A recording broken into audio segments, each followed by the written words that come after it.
You are listening to the Billy D's podcast. We are waiting just a minute for everyone to engage the live stream. Remember, you can find the Billy D's podcast on your favorite platform.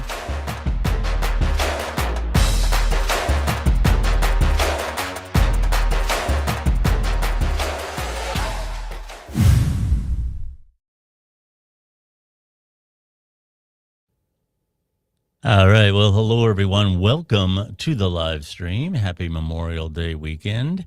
We're going to give it just a moment. We always wait, just maybe not even a minute for people to lock on to the live stream, and then we begin what will become the podcast on the major podcast platforms. Last week, we had Cynthia Elliott, and we talked about how when female depictions of AI are done, they always seem to look like porn stars. And to me, it's a pretty obvious concept, but we got a lot of reaction, or at least I did anyway. I hope too much not negative went her way. But there were some bonehead comments, and I'm ashamed to say most of them, well, all of them came from men. But it was an interesting conversation, and I thank her for that. Obviously, Memorial Day weekend, I'm going to talk about that, and Jake Tapper. I'm actually on a new, we're live on X tonight, but I'm actually live on a number of them, including LinkedIn, so I'm going to have to be on my good behavior, which is going to be very difficult when I'm talking about Jake Tapper, but we'll give it a go. We will give it a go. Here we go. All right. Well, hello, everyone, and welcome to the program. As always, I am absolutely thrilled that you are here. If you've never checked out the podcast before, my name is Billy D's, and we are primarily an interview and a commentary-based podcast. We do lives, we do studio programs, and we also do live programs. We do the live programs about once a week, and that's Friday night. We're live on X, also Facebook, and a number of other different platforms. Just to let you know, this is Memorial Day weekend. I'm going to talk about Memorial Day. I have a personal connection to it. I'm sure a lot of people do. But rather than talk about it in some grand national manner, I'm going to give you a personal story in regard to my connection to Memorial Day. And actually, I have a video that I recorded at the cemetery last year when I did a commentary about my father and Memorial Day. I'm going to play that video on the podcast tonight. 95% of it is narration driven. So I do believe that the audio audience will get value out of it. And Memorial Day weekend, in terms of content, I had some people say, you're going to go live on Friday night, or are you not? And I can say Memorial Day weekend, July 4th, Labor Day, and some others, they're black holes for content. A lot of TV shows and so on and so forth go on hiatus during Memorial Day weekend, and I understand why. Because, people are out in their backyards cooking and going to the park and getting the boat out, and it's the unofficial kickoff of summer. But I got to tell you, in Ohio, where I am, it's been a slow start.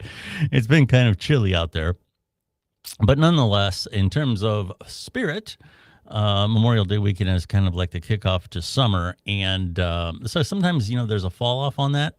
But I really believe with the lives, there is a certain value to consistency. And certainly the platforms, the major podcast platforms, they value consistency as well. And my guess is our listens usually happen on Monday or Tuesday. It'll probably be Tuesday and Wednesday this week. So, hey, that's fine. I appreciate you showing up. And I'm very happy to be here on Memorial Day weekend. Okay. I'm going to start with Jake Tapper, and then I will get into Memorial Day. Jake Tapper has published a book called Original Sin, and it is about the cover-up, let's call it, of President Biden's mental faculties eroding during that presidency. And there's so much that's odd about this situation. I was checking out some of the interviews prior to coming on live tonight, and I ran across this interview he was doing with Wolf Blitzer. And Wolf Blitzer, in his very wooden style of delivering his comments, says, "Jake, so happy you're here to talk to us today about this very important book. Thank you so much." Yeah. What is important about this book? Original Sin. And let me tell you something. I would not buy this book, me personally. This is my own opinion. I've noticed some people online saying, take whatever that book costs, $20, $25, and donate it to your favorite charity. Donate it to cancer research. I got to say, this prostate cancer that was announced this week with Joe Biden, there's been a lot of bloviating about that. Maybe I should talk about this first. There's been a lot of bloviating talking about that. And, you know, I've heard doctors talking about the fact that it should have been caught earlier, you know, with the blood test and everything. And I would advise most men to be sure you get that blood test. And there's been other doctors say that certain situations, maybe you didn't show up or whatever. I don't know where the truth is there. But I can tell you, first of all, some of the, I don't want to say joy, maybe that's the word, some of the aha moments that I've caught from people that don't like Joe Biden talking about cancer, that's absolutely horrible. Okay, there's nothing funny about that. And my commentary, I want to be very clear. There's nothing funny about that. There's nothing aha about it. It's cancer is a terrible diagnosis. And I do believe that it's almost irrelevant to what the issue was with his decline as president, because I've known a lot of people that have had various types of cancer. And the vast majority of them, if it doesn't go into remission, you know, have it under control for many, many, many years. Some of them have actually lived long enough that they die of other things before the cancer. So you can live a very good life and have a very healthy and robust career with a cancer of this type. This has nothing to do with what the issue was here. Nothing to do at all. So with that being said, there's a lot of people who have been speculating about the timing of this in this book. I don't know that there's a connection, but I can tell you this. And here again, this is all my opinion, but I am very firm in my belief that there is something very strange about somebody like Jake Tapper writing a book about how terrible it was that this president was running the country in an impaired state and nobody said anything. And he is part of a system which gaslit everyone that dared to criticize what was going on with some of his remarks and some of the things that happened. I was one of those people that got the wrath of the public. You know, I'm not as big of a podcaster as you know, somebody who's got a nationally televised show like Jake Tapper. But I got enough of attention online and through the podcast that I got some hate for it. I had a lot of people tell me that I was part of a conspiracy that a lot of podcasters were a part of. And I think people recognized very early on that podcasting was going to be a major factor in the election, for better or for worse. And I had a lot of people flat out accuse me of being part of a conspiracy to discredit the Biden presidency. And this was the clip that I played a year ago. And this is by far not the worst one. Growth. Folks, imagine what we can do next. 4 more years. Pause. 4 more years. 4 more years. 4 more years. 4 more years. 4 more years. 4 more years. Are you ready? 4 more years. 4 more years. 4 more years. 4 more years. Are you ready to move forward? Yeah, and here again, if you watch that clip closely, he's clearly lost. He not only reads a prompt off of the teleprompter that's giving direction. It was probably in parentheses or something. It was a prompt for him to pause for a cheer. And he was supposed to say something like, blah, blah, blah, and then pause. And instead, he reads the direction. And you can tell he's lost 4 more years. Pause. Like he doesn't know what that means. And he's in this stupor for a few seconds, and then somebody saves him by starting the chant. Then he starts to smile. Oh, yeah, this is good. And, this is not to ridicule a man. I said a year ago that what should happen is that he should step down and enjoy the rest of his life. Sit on the back porch with the dog and, enjoy the breeze, enjoy a cool iced tea. He should not be running a superpower that is the leader of the free world. That's the kind of pressure that he doesn't need in that state. And I said it compassionately. And let me tell you, I say that as no fan of Joe Biden, the politician.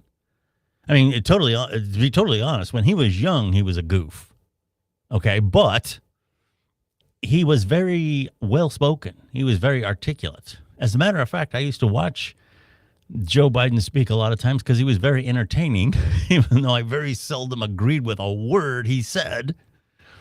He was very entertaining. If you look back at those debates when he was vice president, he was, a mean competitor in those debates. This was a guy who was a very good communicator, whether you liked him or not. And the erosion was obvious. Okay, it was obvious. And for Jake Tapper to come on and say that he was so fooled and he was too polite, when everybody who dared to mention anything about some odd comments or some odd behavior on his part they were part of a conspiracy to discredit the presidency. Yeah, he's getting a little old, but he's sharper than ever. Remember that Joe Scarborough thing? This is the best Joe Biden ever. All right. Best version of Joe Biden ever. Okay. No, not quite. Let me go full screen. No, not quite. So with that being said, then to turn around and profit off of a book that criticizes the very system that you were a part of, that you played an active part in. And I heard Jake Tapper bloviating way too much, not just about defending the Biden administration, but in his criticism of Trump over the years. He's got yes, he kind of talks like this with this very intellectual, and he has his glasses slide down, and he gives this little, he's going to tell you how it is. And if you don't believe his reporting on this matter, you simply are too stupid to understand what's really happening here. You're part of the Republican machine. And the only person that I despise more than Jake Tapper is Stephen Colbert, who delivers his humor in the same way. If you don't get the joke, it's because you're stupid. All right. And that kind of delivery is very infuriating to me. I just, who do these people think they are? Okay, so, and by the way, Stephen Colbert had Comey on the other day. Boy, those were two peas in a pod. Let me, and if you're listening to the show for the first time, I'm not a Trump person. Okay, that's not me. Okay, there's a lot of things I could criticize about Trump, and I did do that. And if you followed this program in the lead up to the election, very even-handed in terms of my criticisms of both. But I got to tell you, this idea that we have to read a book to understand how everyone was fooled when he was part of the one that was doing the fooling. Do we have any Def Leppard fans out there? Fooling? Yeah, that's what happened. Jake Tapper was part of the fooling about Joe Biden's decline. He's shocked that this could happen. Now, the media, like I said, was gaslighting us. Anybody that dared mention anything about this was just mean-spirited. You watched The View of the last year before the debate, before it became too obvious to deny. This is just picking on an old man. This is ageism. Of course, it has to be an ism of some kind when it comes to the left. And what really irritates me the most is during that same interview that I saw with Jake Tapper and his buddy Wolf Blitzer. What irritates me the most about that is he now says there has to be accountability. What we need to do is look at some new rules now, moving forward. That's what everybody says now. We don't say from now on. It's like we don't say subject anymore. The subject matter of today's program, we talk about content. Yes, well, today's content is about Jake Tapper. And we don't say from now on. We say moving forward. So moving forward, we have to be much more critical and demand medical records. Because Trump seems healthy, but he's been very evasive about his medical records, too. Now, here again, I'm going to really come straight forward here. That's bullshit. I don't mean that it's bullshit that I don't know how evasive Trump has been about his medical records, but that's not the issue here. That is not what went wrong here. The original sin was what the media did, being complicit, and not all of the media, but the vast majority of what I would call the main networks, names that are household names, and the main reporters that got all the access to the presidency. And the people around Joe Biden, those are the ones who were complicit in the original sin. He is one of the ones that was complicit in the sin. He is the one. The thing with the medical records is this. I do believe that as a public servant, you are entitled to some privacy. And maybe there should be some disclosures. There should be some barometer as to when there's a problem here. We need to go public. Maybe that's another discussion for another time. But to just make people disclose their medical records. And, I know. Now, the day is going to come when we're going to have a female president. We do not need to know about the yeast infection. A male president, we don't need to know about the Viagra. We don't need to know about, the urinary problems. He's got to go on Flomax. We don't need to know all that. I think there has to be some dignity to this. There's no reason that those kind of things need to be disclosed. JFK had serious physical problems, his back and so forth. Roosevelt, obviously with paralysis. I kind of thought that the press of that time did a good job giving him the dignity of not filming him struggle, because it had nothing to do with his ability to do the job at hand. And I would hate to see any candidate who is a viable contender for the presidency, first of all, have to be humiliated in some way, depending on what's in their medical records. There's absolutely no reason at all for that. And the second thing is we hear so much about, this is this the best we've got? We've always talked about, these candidates. Why are we running the same two people? Why is it always a Clinton? Why is it Obama and then Michelle Obama or Bush and then Bush the younger? Why is it always the same people? Why don't we have anybody fresh coming into this? And this is one of the reasons why. For one thing, your background is torn apart. It's investigated. They don't find skeletons. They find a little strand of hair, and they make it into a big federal case that has to be investigated. Every part of your life is scrutinized, and now you want your cholesterol level to be public? No, that's bullshit. That's absolute bullshit. The problem here is what happened with the press and the inner circles of our government. That is what happened here with the Biden decline. There's a couple of fail-safes that shouldn't have happened, but it did because we're in a party system. And the founding fathers said very clearly, don't do parties. It's a bad idea. Well, that's what we did. So now we got a two-party system here. There's been people try to start a third party. There's been people, talk about the independent movement, all of which have gotten some attention, got some traction, but the most of the time, no. It's still the Republican and the Democratic parties that sit on top of the heap. And there's a lot of layers to this as to why. We're a polarized society. We like to be on a team. And that's part of the problem here, too. When the other guy stumbles, it's because he's a moron. When our guy stumbles, it's a bad day. Anybody could do it. All right, that's the problem right there.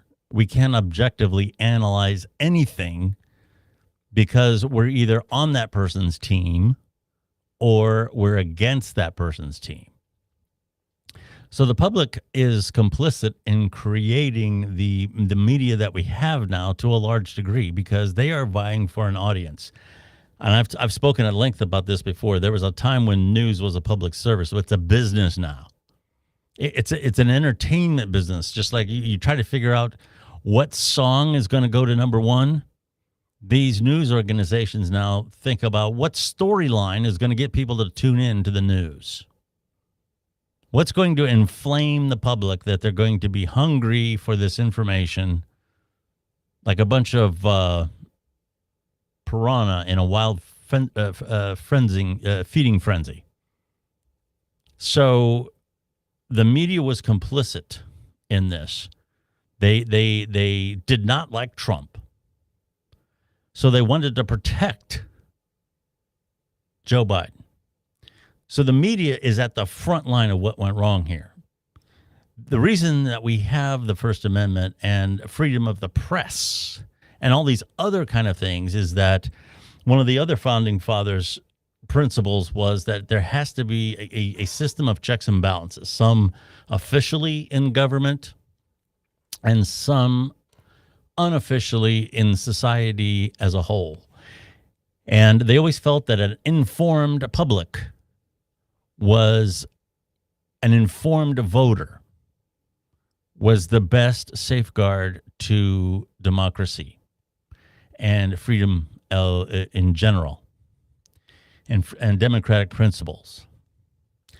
And I don't know that they envisioned the amount of money that was going to be filtered through some of these, what would become media agencies and media companies, and the desire, the idealistic desire that these media companies would adopt and try to advance onto the public. And it's one thing to share your opinion and give the facts.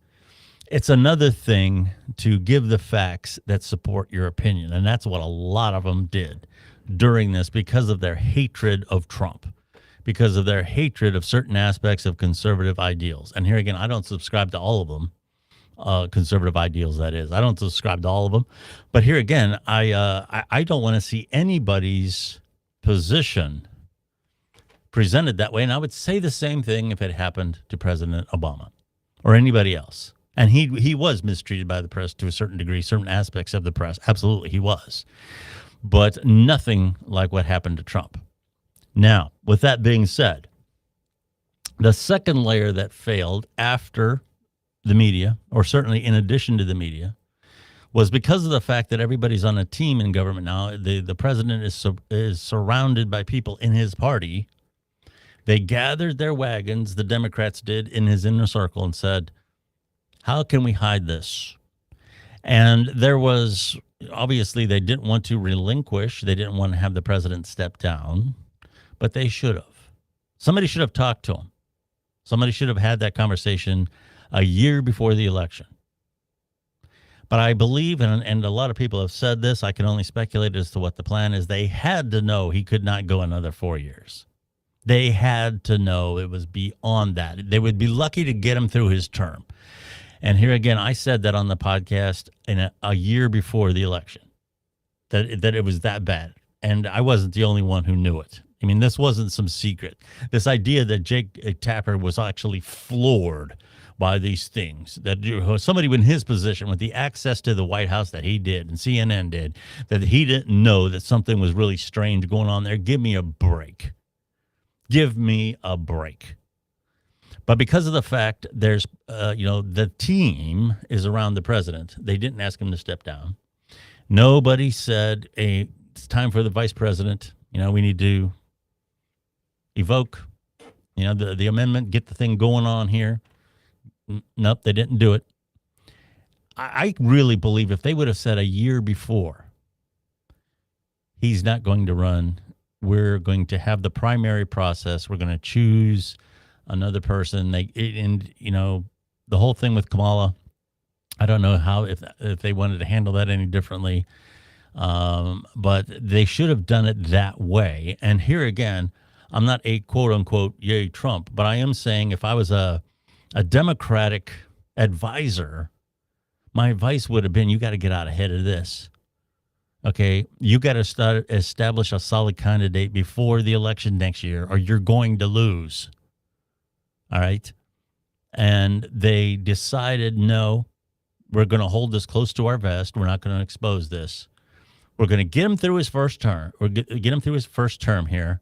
And if he gets elected, and we got to get him elected because we can't have Trump, then we'll deal with it. Now, then we'll have him resign and have Kamala step up.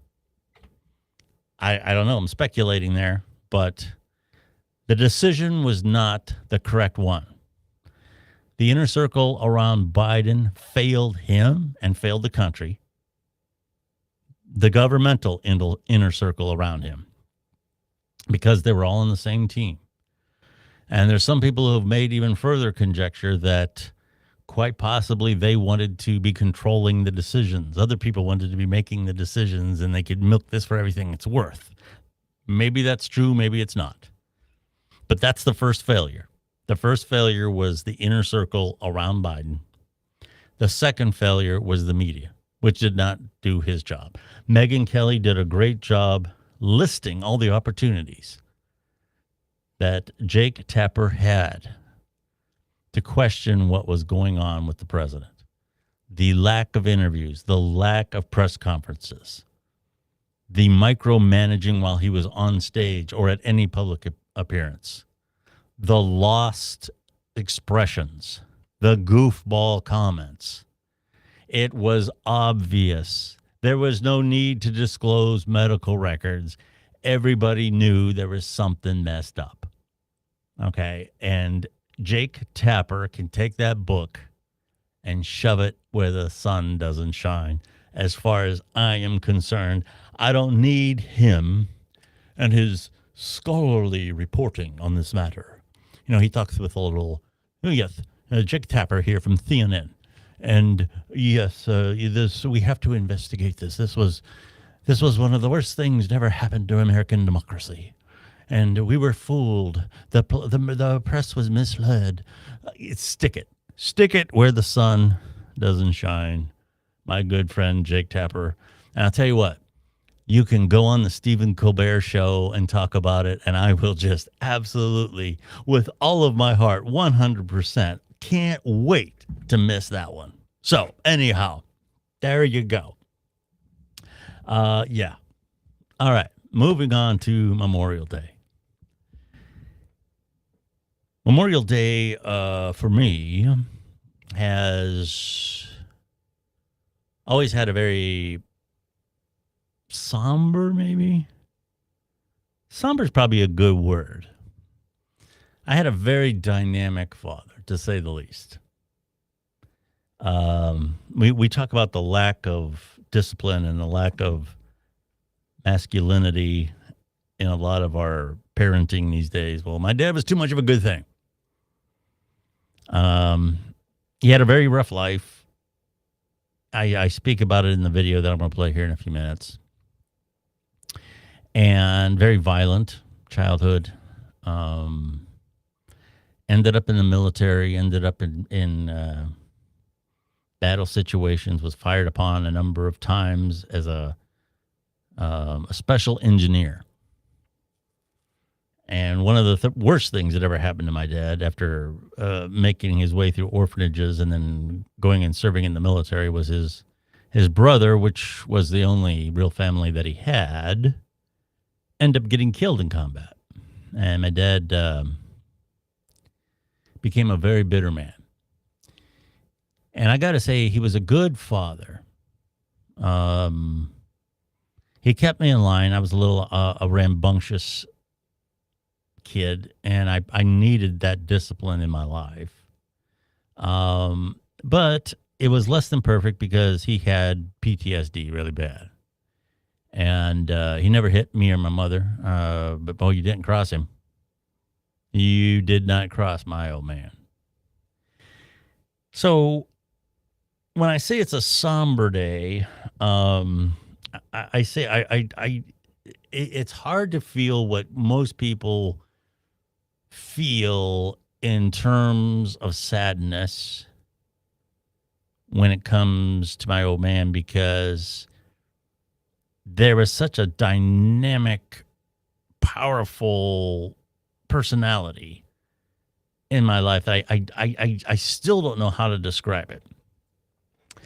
And hard person, who was on a bleeding heart, and rough and tumble guy.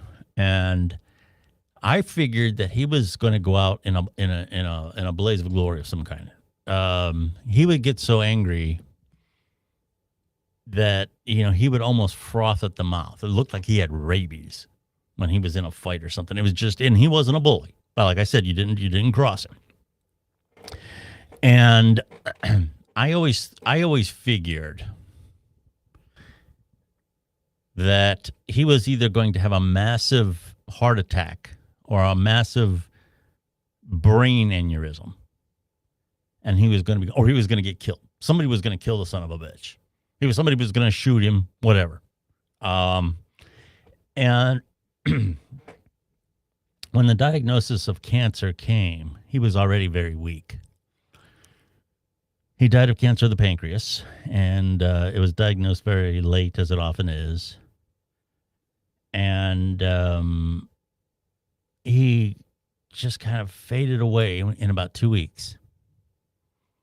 He was dead, actually 9 days after the diagnosis. And that death came when I was in high school. And as a matter of fact, I was just finishing high school. I was graduating. And we knew he wasn't going to live there was no way he was going to come to the graduation ceremony. Commencement, that's what it's called. And so I took the cap and gown in to the terminal ward there, and wore it for him so he could see me. And he died over Memorial Day weekend, as a matter of fact. And the way the schedule came together, I went to my dad's funeral in the morning, and then I went to my commencement that night. So that's my remembrance for my high school graduation. And like I said, he was such a compelling figure, larger than life. I've never saw my dad have 1 ounce of fear ever. Never, ever, ever. If anything, he had a death wish. Just absolutely unafraid, beyond your wildest imagination. The one moment where there was even a touch of vulnerability in his final moments was he said to my mother on Memorial Day, and he made this little gesture like placing a little flag. Make sure the veterans give me a flag. So for many years, my mother and I would make the trek to the cemetery and make sure that his grave did not get skipped over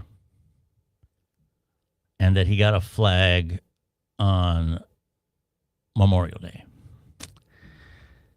Now, my mom has recently passed away from old age. I say recently, but actually it's been 6 years now. And by comparison, my dad died when I was 18. So, I say recently, relatively speaking. So I've still gone, and I have a very supportive wife. She comes along when she can. And I would say after it's been about 50 years, 40 some years that he died. Yeah, not that long, but many decades, put it that way. I would say at this point, I've served the request. The request is served. I shouldn't feel any obligation to go out there and make sure the flag is there at this point. But I do. And I like I said, I was very confused when he went because I didn't have that bond with him that a lot of people have with their parents. But by the same token, he was my dad, and he molded so many things about me. And I have that feeling yet to this day, and I think that's one of the reasons why it's difficult for me to either not go or go. Either way, I'm not a happy camper, whether I go to the cemetery or not. And I know that, realistically, there's nothing there. But it's the idea that that's the one thing that I ever heard him say with any amount of vulnerability, of any feeling of emotion, after all that he'd been through, even though his brother got killed serving this country, what was important to him at the very bitter end was he got that flag on Memorial Day. So with that little story, I'm going to play this little video for you. If you want to skip the podcast at this point, that's fine. Like I said, the audio audience, the commentary in the video does carry the video, so you don't necessarily have to watch it. 95% of the meaning in the video comes across through the commentary. For those of you watching the live stream, you're more than welcome. This was shot last year. I shot this 1 year ago, Memorial Day weekend, and everything I said in it still applies. But this was at the cemetery last year where my dad is buried on Memorial Day. Here is my little video. Well, hello everyone, and happy Memorial Day weekend. I'm not going to give you a lecture on the true meaning of Memorial Day or the difference between Memorial Day and Veterans Day and all that stuff. I can tell you this. My relationship with Memorial Day is kind of unique. My father was a veteran, and he had a very tough life. He grew up an orphan largely because his father caused the death of his mother. His really only family was his brother, and why they separate them in foster homes, I have no idea, but they did. He was abused in that foster home that he was in. He ended up running away. Got himself in the military, and he went into the United States Navy when World War II broke out, and he was an engineer for the Navy. As a matter of fact, I've looked him up online. He's actually there with a very elite crew. Now, this crew was a high-value target because they facilitated a lot of the things that were going on as the United States made its way through the Pacific. And he was under fire quite a bit. His brother ended up getting into the infantry, and by the end of the war, unfortunately, his brother was killed. And that was something that my father never really recovered from. My father was a very troubled man because of that. And he always said he would never live to see me graduate. It's a little joke. He was an older father. And as it turns out, over Memorial Day weekend in 1983, he passed away. And as a matter of fact, the way it laid out, after that weekend, I went to my dad's funeral in the morning. And that same evening, I went to my commencement. And the one thing I always remember about his death is he said, make sure I get a flag on Memorial Day. After all he'd been through, after all the loss and all the tragedy and all the PTSD that it brought upon him, what meant the most to him in death was that he got his flag on Memorial Day. So let's check out Dad's flag. Well, as you can see, Dad got his flag and he can rest easy for another year.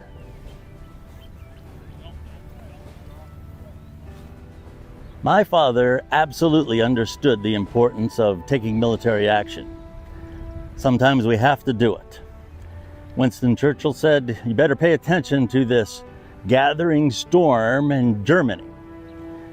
Other times, well, maybe not so much. We're always in a big hurry to go in here, go in there, go in the other place. I'm going to borrow a concept from the late David Brinkley, who did a commentary one time very similar to this. He basically said the next time we have a politician ranting about let's go in, let's have them come here to a place like this.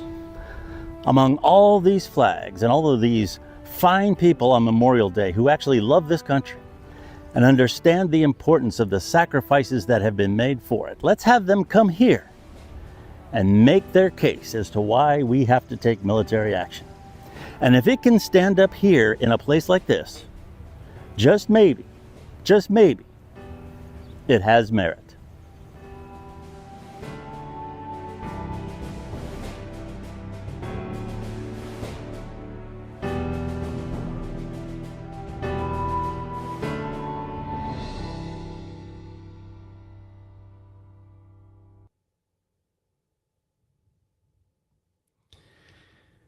Okay, there you go, folks. Have a happy and safe Memorial Day weekend, and we will talk again very, very soon.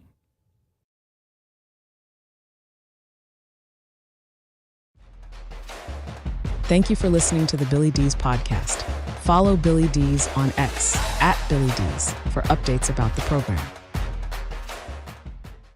Do you listen to music or audiobooks on streaming devices such as Sonos or Amazon speakers? How about on your car sound system? If you use Spotify, Audible, or Amazon Music on any of these systems, you can also listen to the Billy D's podcast the same way. Billy and his team go the extra mile to make sure our podcasts sound as good or better than anything on the radio. Listening to the Billy D's podcast has never been easier. You literally just have to ask.